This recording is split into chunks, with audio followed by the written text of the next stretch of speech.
9 langkah pengambilan keputusan. Selamat menyaksikan. Assalamualaikum Pak Taufik. Waalaikumsalam Bu Tri. Apa kabar? Alhamdulillah sehat walafiat sampai saat ini. Alhamdulillah. Semoga sehat terus ya Pak Ya, amin ya rabbal alamin. Baik Pak, kali ini kita akan lanjutkan bincang-bincang kita yang kemarin. Kita kemarin sudah sama-sama belajar ya Pak Ya, tentang luar biasa. 9 pengambilan keputusan di mana ada 9 langkah dan ada 4 paradigma dan 3 prinsip ya Pak ya. Betul. Baik, kali ini kita coba untuk sosialisasikan Iya. apakah Bahas kita lagi ya. betul-betul ya kita refleksikan hari ini ya Iya, Pak melalui siap. studi kasus ya Pak ya. Baik, jadi studi kasusnya akan saya bacakan ya Pak ya. Ya, boleh Bu. Ibu Tati adalah guru kelas 5 yang merupakan rekan kerja Anda yang sama-sama mengajar kelas 5 yang kelasnya paralel. Ruang kelas Ibu Tati pun persis di sebelah ruang kelas Anda. Ibu Tati terkenal sangat disiplin dan cenderung galak. Di sisi lain, Ibu Tati juga pekerja keras dan murid-muridnya pun selalu mendapatkan nilai-nilai yang sangat baik.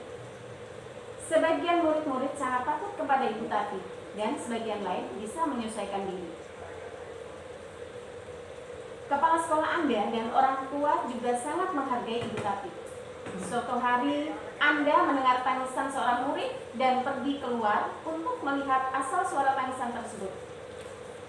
Anda melihat seorang murid perempuan kelas 5 sedang berlutut di atas bebatuan sekolah yang sangat panas hari itu dan menghadap persis di depan pintu kelas Ibu Tati.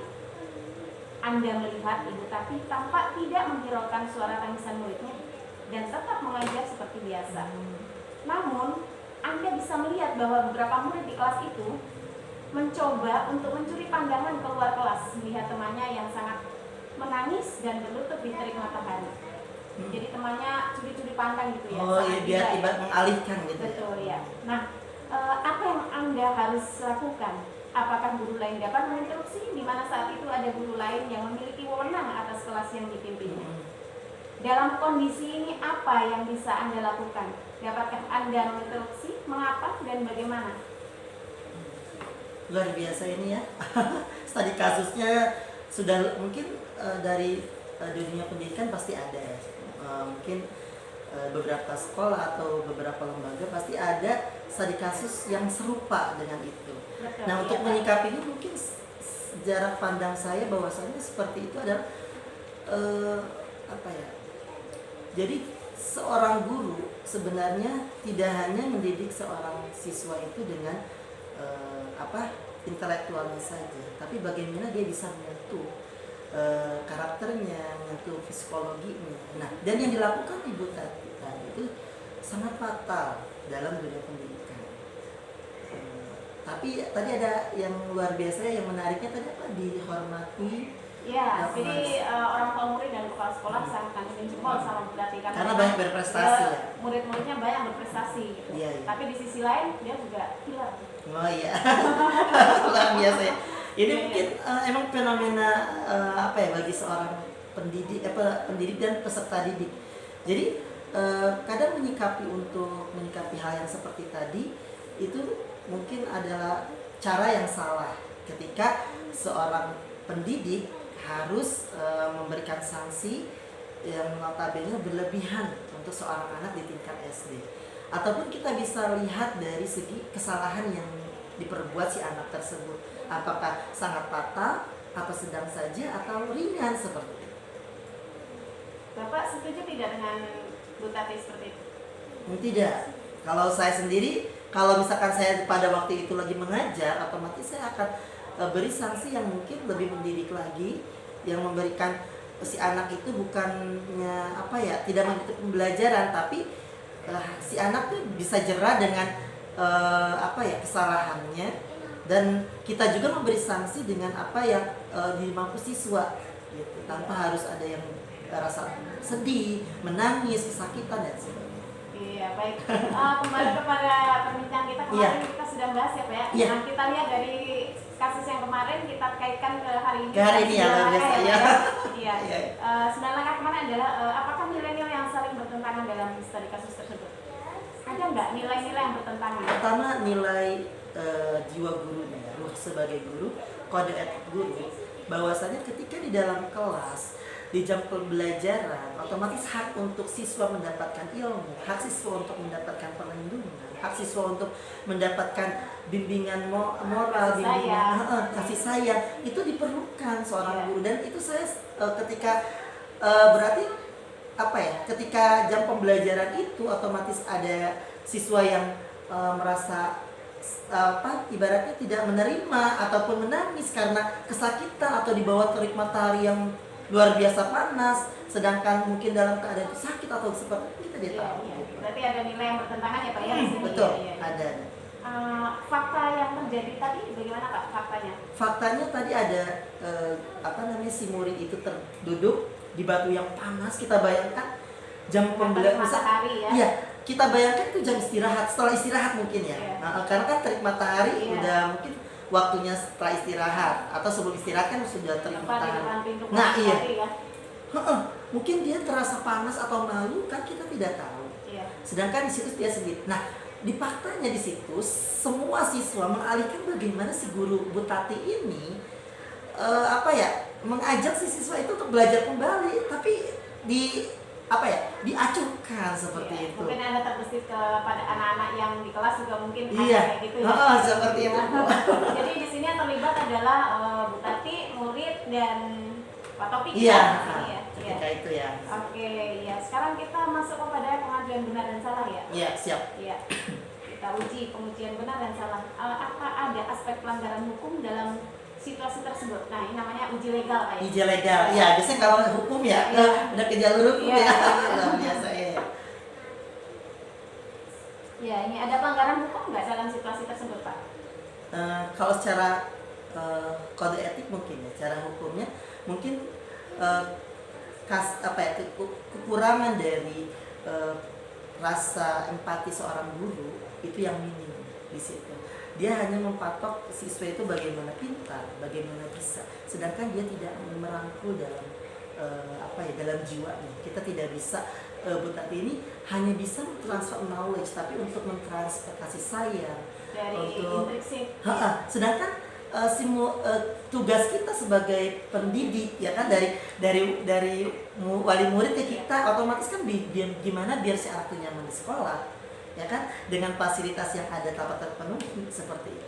Jadi luar dalam Pak ya. Iya, luar dalam harus terpenuhi. Iya, meskipun tidak maksimal, ibaratnya kita sudah memberikan yang terbaik seperti itu.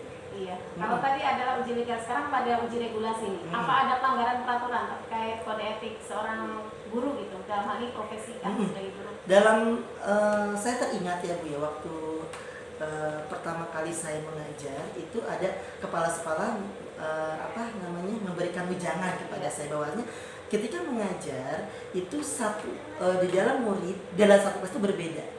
Itu yang saya ingat sekali ya. Itu dari si anak abjad dari absen A sampai Z misalkan itu berbeda. Nah kita harus bisa bagaimana mengalihkan hatinya atau dalam pembelajaran menyenangkan seperti itu. Tidak semua dipukul rata dengan sanksi yang kita kerahkan misalkan. Tapi kita tanya dulu si anaknya apa dalam keadaan sakit, bisa terjadi ya pada posisi itu waktu faktanya, atau bisa dalam keadaan si anak ini malu atau lain sebagainya gitu. Iya. Menarik sekali. Iya, menarik sekali. Uji intuisi ya Pak ya. Iya, boleh. Menurut perasaan Bapak nih, apa ada salah dalam situasi tersebut? Ada salah, ada benar sebenarnya. Di mana salahnya, di mana benarnya? Kalau di dalam benarnya itu mungkin berpandangan Bu Tati itu bahwa sanksi yang diberikan itu adalah baik. Tapi salahnya di sini adalah penempatan untuk memberikan sanksi seperti itu. Dalam kurang tepat mungkin ya. Kurang tepat. Tapi kalau misalkan karena beliau mungkin orangnya disiplin harus seperti ini seperti ini, tanpa melihat kondisi anak yang waktu itu mungkin kita tidak tahu keadaan hatinya, keadaan pikirannya, ruhnya ketika di sekolah seperti apa, belum bertanya seperti itu. Jadi dalam hati Bapak sebenarnya memang tidak setuju gitu. Iya, tidak setuju. Terus Bapak berani menegur saat itu karena memang ini adalah orang yang sangat killer dan disiplinnya bagus. Kemudian wali murid dan kepala sekolah itu memang sangat menghormati Bu Tati karena banyak muridnya yang berprestasi. Iya, Bapak berani gitu menegur langsung di saat itu. karena kita jiwa guru ya, Iya. satu guru dengan guru yang lain itu saling melengkapi. Kita coba watawasau bil haq watawasau bis sabar. Kita menasehati dengan kebenaran dan menasehati dengan kesabaran. Jikalau emang menerima si Bu Tati ini dengan nasihat kita, bukan nasihat ya, apa ya ibaratnya masukan sharingan kita, otomatis berarti dia seorang guru seperti itu. Tapi kita tidak memungkiri jikalau dia punya ideologi pemikiran yang berbeda dengan kita. Tapi kita bisa satu padankan bagaimana pemikiran, oh si anak ini harusnya seperti ini Bu. Ya, sebenarnya mungkin sama ya Bu Tati, karena Bu Tati adalah seorang yang disiplin aja. Nah, dan, iya. killer juga ya. Iya. Biasanya nggak jauh beda ya antara killer dengan disiplin. Iya, itu disiplin. kan ada. Atau sebenarnya dalam jiwa kita sendiri, saya sendiri ya. Iya. Ketika melihat anak ataupun kita melihat keluarga kita sendiri, kadang kita jerak ya dengan tingkah, tapi kita harus bisa memfilter perasaan kita bagaimana si anak ini cocok dengan apa yang kita lakukan itu atau yang kita kerahkan ke anak itu cocok enggak seperti itu. Jadi ditinjau ulang lagi seperti itu sebenarnya. Nah, kata Bu Titi tadi berani atau tidak, mungkin saya di situ tadi watawasau bil haqqi watawasau bis sabr. Jikalau emang kita si Bu Tati ini tetap dalam keteguhan pendiriannya, ya Allah yang akan menggerakkan. Masya Allah. Kalau dari itu Masya Allah ya. Intinya Pak Taufik tergerak ingin bantu. Iya, tergerak. Tersebut ya. Iya. Dia Kalau akan komunikasi sama Bu Tati gitu ya. Iya. Saya kan waktu itu misalkan dalam keadaan kondisi anaknya nangis, kita jangan biarkan, harus kita rangkul gitu. Iya. Luar biasa ya. Iya. Kira-kira bagaimana ketika Bapak kan yakin nih, kemudian di suatu hari foto Bapak terpampang di media komunikasi depan gitu, karena Bapak seperti itu yang luar biasa berani membantu anaknya muridnya Bu Tati gitu. Gimana Pak? Kalau saya sebenarnya Perasaan Anda gitu. Perasaan saya sebenarnya pertama tidak enak. Tapi kalau kita tinjau ulang dari segi kode etik guru, ibaratnya kalau kita diamkan, maka ketika si anak itu, kita bayangkan aja, misalkan si anak itu yang terus menerus dalam kasihan, dia tidak memiliki hak untuk belajar, tapi ketika emang harus dipapal-potong itu luar biasa ya. Ya mungkin itu merupakan bukan dari saya sendiri pribadi ya, mungkin ini untuk kemaslahatan aja. Biar apa? Biar menjadikan berarti ketika seorang guru itu tidak memiliki kinerja yang baik, tapi tidak ada yang sempurna. Perlu ada pengislahan dan sebagainya. Dan saya pun sendiri pasti ada kesalahan mungkin sedikit ya, namanya juga manusiawi gitu. Iya. Makin seru aja nih Pak.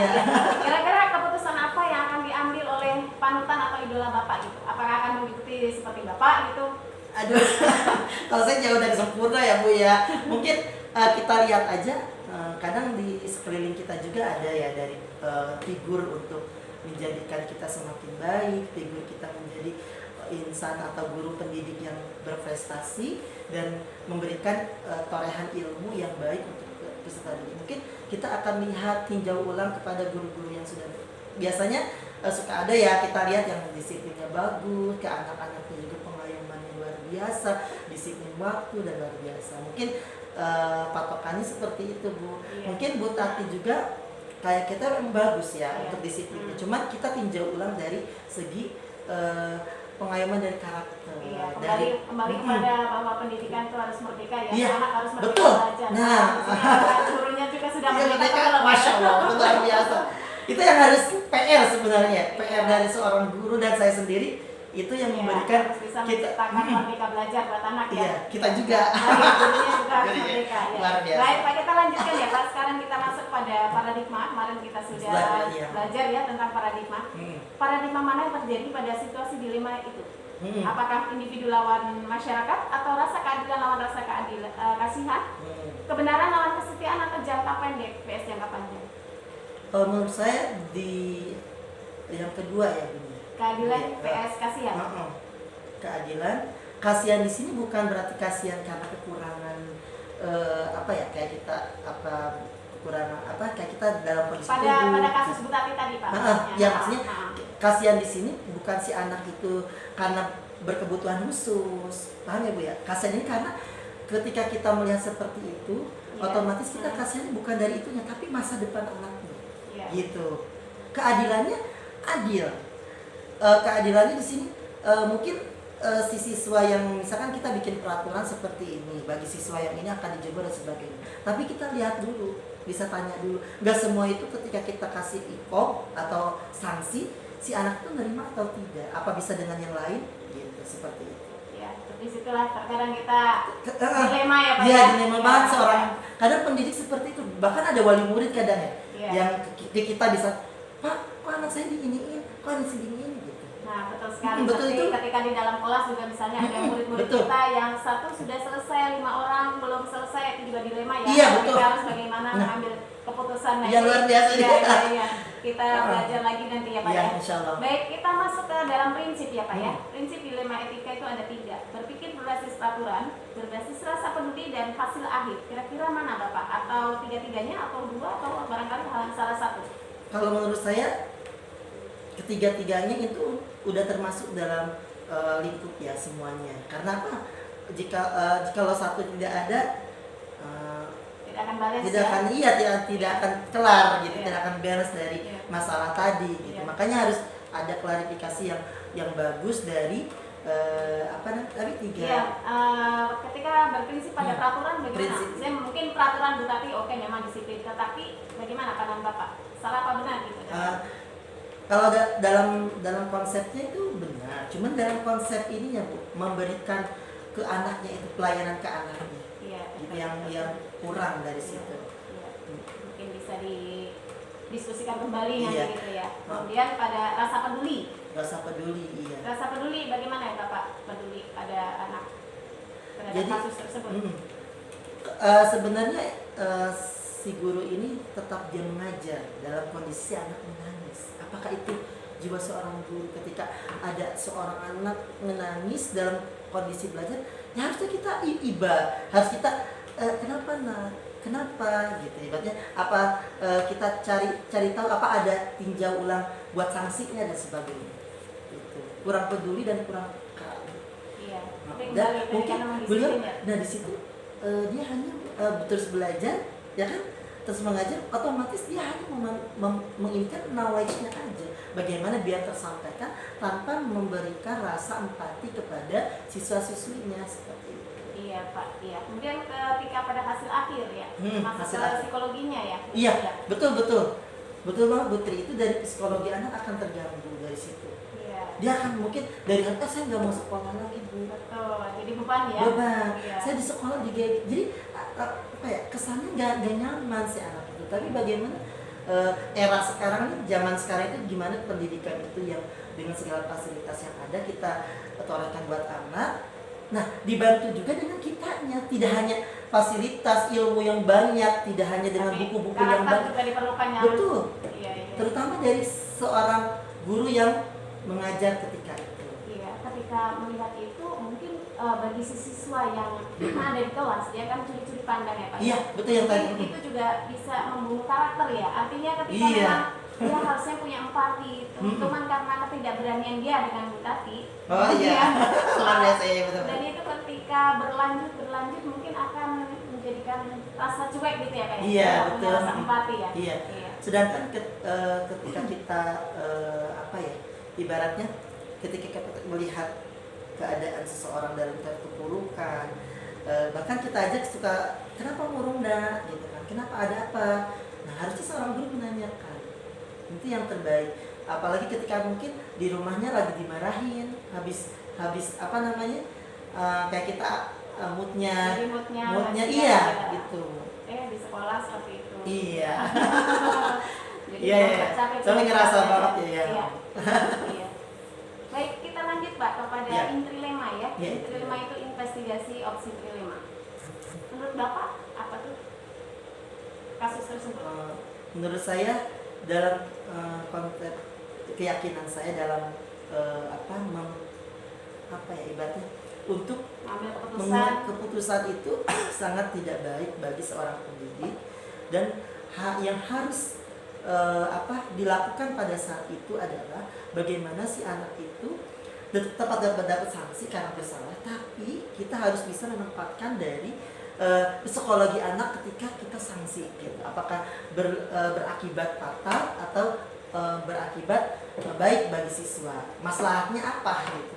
Nah, dan saya yakini bahwa itu adalah melanggar kode etik seorang guru yang notabene orang kedua setelah orang tua. Ketika di rumah orang tua kita, Iya. kan, tapi ketika di sekolah ya bapak guru kita itu orang tua kita. Iya, Gitu. biasa. Jadi kita harus betul-betul bisa menjadikan bahwa anak juga anak kita. Iya, Ya. nah betul maksudnya itu Bu Iya, Tri ya. iya, iya. Baik, iya. Itulah namanya menciptakan merdeka belajar ya Pak, Iya. buat anak. Mudah-mudahan nanti kita bisa, Bu Tati juga bisa menciptakan merdeka belajar. Amin ya rabbal Iya. alamin. Oke. Jadi setelah kita tadi diskusi tentang dilema, kemudian prinsip, kemudian intrilema. Intrilema. Sekarang keputusan Bapak nih. Aduh, kayak mutusin apa gitu Iya, ya? keputusan Bapak terkait dengan kasus Bu Tati tadi, suka apa tuh? Apa Iya, kira-kira keputusan saya bahwa yang dilakukan oleh Bu Tati itu adalah tidak sepatutnya bagi seorang guru. Satu. Dan untuk mengklarifikasi hal seperti itu harus kita dari guru intern, jangan sampai terdengar orang tua atau jangan sampai terdengar di luar sekolah gitu. Jadi intern aja ya. Nah, itu Ya. bagus kata Bu Titi, Ya. harus harus kita ingatkan karena Sebagai teman sejawat. nah maksudnya seperti Ya, itu. iya, iya. Iya, harus berkolaborasi. Iya, ya, berkolaborasi saling- satu sama lain. Iya, iya. Baik, kita sudah sekarang masuk pada refleksi Pak. Iya, Jadi, Masya Allah. Iya, udah memutuskan sekarang refleksi Bapak nih, Iya.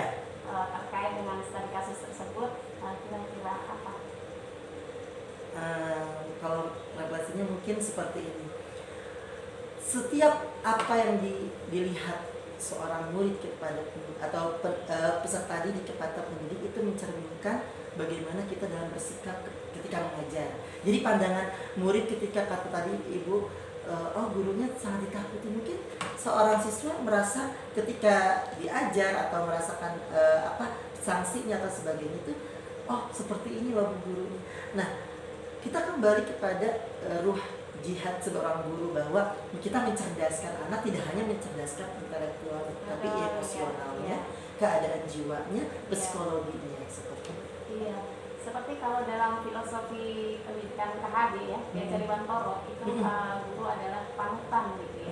Masya Jadi Allah. bagaimana seorang murid bisa meneladani seorang guru gitu ya, Iya. dari dalam bertindak, dalam apapun itu murid Iya. akan mengikuti. Nah, maksudnya itu ya. Iya.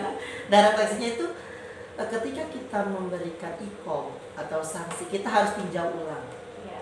Jangan sampai kita pukul rata semuanya, ikomnya ini untuk anak semuanya. Iya. Nah, kita harus tinjau ulang, kita tanya dulu apa fisiknya lagi sakit atau seperti apa, kan bisa sanksinya mungkin dalam kategori tingkatan sanksinya sama, cuman di dalam kayak kita Bisa lebih mendidik nah mungkin ya. seperti itu maksudnya Bu. Misalnya dia dia mampunya di bidang apa? Arahkan ke situ. Supaya dia Cuman bisa mampu dalam mantap. bentuk Hukuman, sanksi ya, ya hukum iya, gitu. iya. Biar si anak itu lebih semangat. Betul, gitu. betul. Iya, iya, iya. Tapi nanti anak juga akan ada cerita ketika si guru ini memberikan sanksi tapi yang berkesan seperti Iya, itu. betul, betul. Iya, iya. Akan Apalagi berdampak anaknya ya, Pak, ya. masih SD ya. Iya. Masih ibaratnya Memorinya kuat ya. sekali dan memberikan kayak kita dunianya. Iya, iya. Dunia yang harus kita sentuh sebenarnya. Luar biasa Pak Togi, Masya Allah. Iya. Terima kasih nih untuk bincang-bincang kali Iya. ini, diskusi kita. Mudah-mudahan ke depan kita bisa diskusi lagi ya Pak Iya. ya.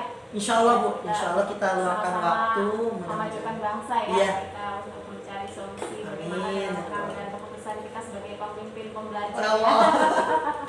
Sebenarnya ya tugas guru di PR banget.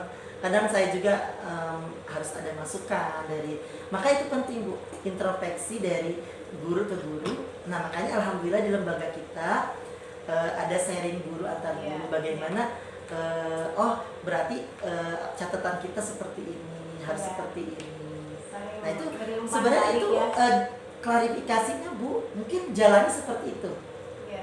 Buat refleksinya ya. Betul. Mungkin kita dari seorang kalau di kita kan intern ya, Iya. kita harus bisa menilai, mungkin gak harus pakai nama kita si A seperti apa, keunggulannya seperti apa, itu akan membangkitkan tanpa merasakan ada ketersinggungan gitu. ya. Tapi mungkin banyak cara sebenarnya, cuman mungkin itu buat biar Bu Tati ini kan udah bagus dipertahankan, cuman lebih kita islah lagi, gitu maksudnya. Mungkin caranya seperti itu.